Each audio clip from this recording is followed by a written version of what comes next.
Trying to say that mental illnesses didn't exist 20, 30, or 40 years ago is like trying to say that celiac disease didn't exist before it was discovered in the 19th century. Meanwhile, they've discovered remains of humans from the 1st century who show clear evidence of having celiac disease. So clearly, just because we didn't know about it in the past doesn't mean it didn't exist. It simply means it wasn't being addressed. Ideas are nearly as useful as what we do with them. An idea could escape. Ideas are bulletproof. Hey, Becca here, and today on ALifeLearned, I want to talk about the stigmas around mental health issues and what you can do to make a difference in reducing that stigma. Have you ever seen someone admit that they broke their arm or leg or that they had gotten sick, and other people respond by saying, "Oh, that's so brave of you to admit"? No, you don't, because there's nothing wrong with having a broken leg or having gotten sick, because you can get better. And that's why I'm a little confused when a lot of people tend to say, "Oh, it's so brave of you to say that you've had a mental illness or that you suffer from a mental illness right now." Why?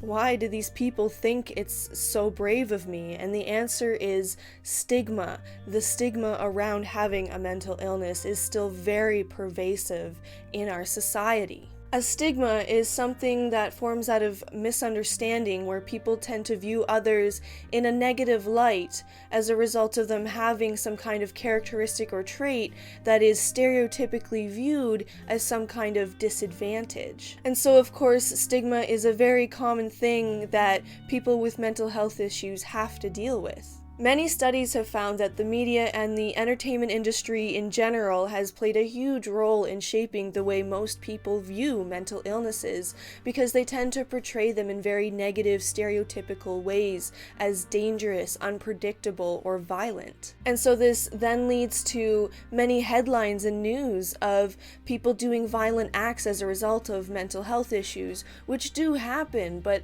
there's also plenty of cases of people doing good things and having good recoveries, though these stories get little to no coverage because they aren't meeting these stereotypes and stigmas that are spread throughout society.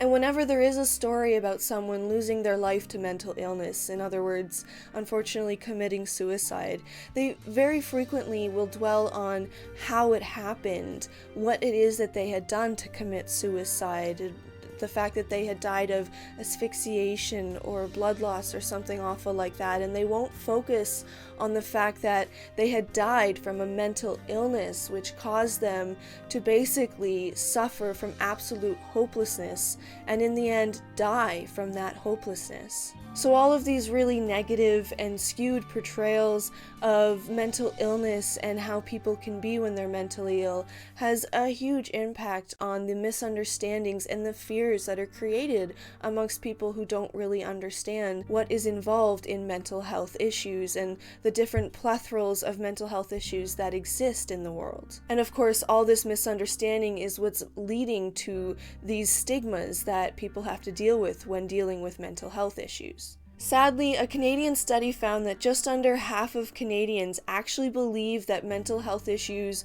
are just excuses for bad behavior, and many other Canadians actually believe that mental health is a very defined, narrow thing, and if no one fits within this narrow idea that they have of mental illness, they tend to berate them and condemn them and tell them that they're not ill and that they shouldn't be asking for help, which is of course only more hindrance to anybody being able to get help. And these are the actions and mindsets that are leading to the stigmas about mental illness being allowed to perpetuate through society, and as I said, only making the situations worse for those suffering from mental illness and trying to heal. But this is where I should mention that actually using the word stigma makes it sound like it's different from racism, sexism, or homophobia, when it's really not.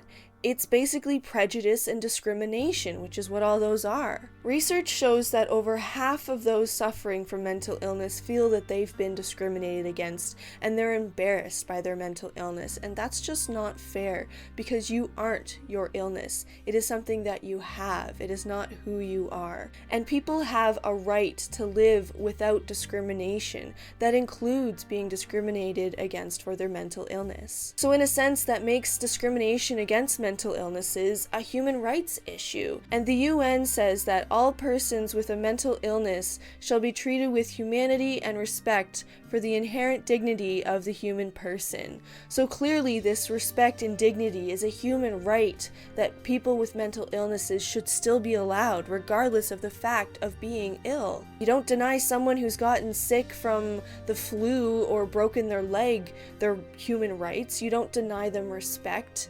It might be a little bit more of an intense illness to be mentally ill, but we still deserve to be treated like human beings. People are treated like they are the problem rather than that they have a problem. As I was saying, you are not your illness. You have an illness. That doesn't make it who you are. So addressing these inequalities is really going to be beneficial for both the people who are experiencing it as well as the community in general, because when people feel more able to relate and connect, then they feel more able to share their struggles with each other and want to see real change around them, and thus protest when they see injustice. So ridding communities of this inequality just creates stronger communities in general. People who get judgmental of those with mental illnesses always seem to be doing it out of a place of misunderstanding, not a place of information.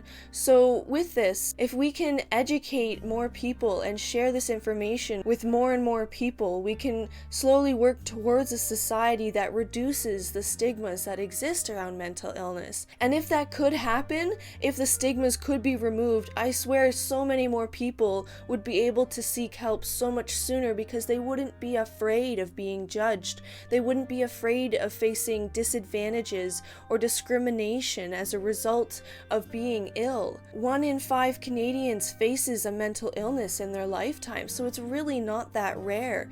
But many people don't seek help out of fear of the discrimination that they will face. And a lot of people only finally seek help because they find themselves in crisis situations.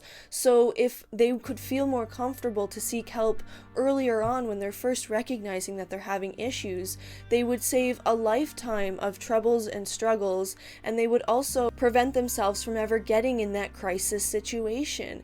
And I mean, there's a lot of other people who get into that crisis situation, and unfortunately, they can't seek help. They don't feel able to, and we end up losing them, as I say, to mental illness taking their life through suicide. This could be prevented massively if people felt like they could get help sooner as a result of not facing these unnecessary stigmas. Every new person learning about mental illnesses and sharing their knowledge with others, sharing the fact that mental illness is not who a person is, it's a condition that they have, and many people are able to recover from it and move forward and have good, productive lives if they're able to get help. And it's much easier to get help when people aren't discriminating against them for it. So please, if you're someone who suffered from a mental health issue, share your stories below about the stigmas that you faced, and start to share what you've learned from your experiences to help reduce the stigma that we all face every day. And even if you don't have a mental health condition, share this video, comment below about stigmas that you've seen others go through, participate in the conversation, and help reduce these ridiculous stigmas that we are still facing today, because there's some serious need for change in that area. And thank you so much for watching. I hope you learned a little bit about mental health and how important it is to learn more about the subject and share it with everyone as much as you can, because it all really does start with you. Anyways, thank you so much for watching, and please join me again next week where I try again to share a little something I've learned in life.